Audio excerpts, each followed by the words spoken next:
your attention to one aspect of this that I think is really crucial, particularly for kids today. And that is the voluntary ability to get here. It's called cognitive control. When you do mindfulness, you're amping up cognitive control. Just, Meng, for your information, yesterday I was in Chicago and I gave a talk, and Roger Weisberg was there from the Collaborative for Social Emotional Learning.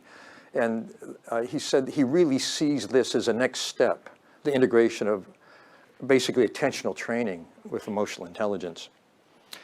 So cognitive control is talked about depending on people's point of view in a lot of interesting ways. Sometimes it's called the delay of gratification, the allocation of attention, working memory, the resistance to distractions, impulse inhibition, goal focus, and learning readiness.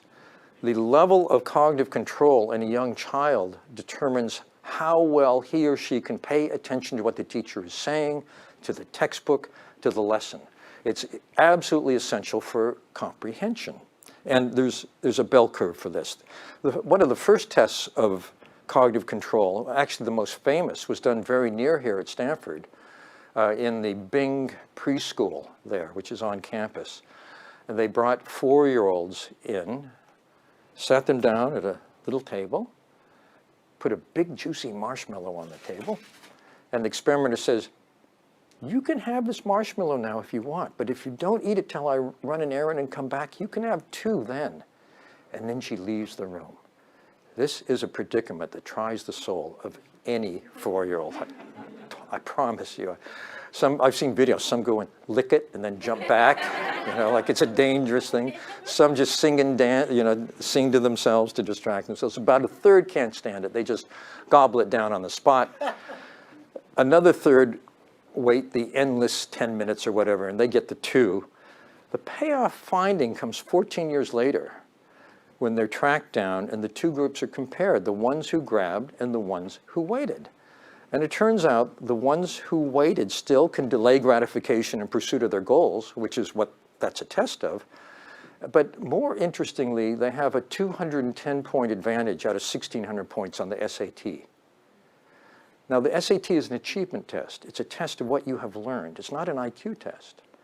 And when I told this to the people at Princeton that make the SAT, they were stunned because they said, that's bigger than the difference that we see between kids who come from a family where parents have only an elementary school education and those where one parent at least has a graduate degree. But these are all children of people at Stanford University. So what's emerging is that cognitive control is an independent asset, the ability to pay attention well. This was really nailed by a study done in New Zealand, where they took every child born in a city, I think 1,037 children, over 1 year. Between ages 4 and 8, they tested them rigorously for cognitive control, and then they tracked them down when they were 32. You can only do this in New Zealand. Do not try this in Silicon Valley, I assure you.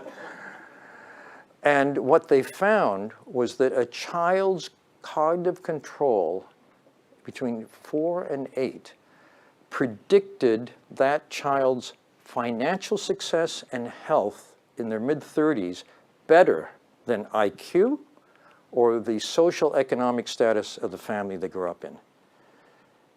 Think about that.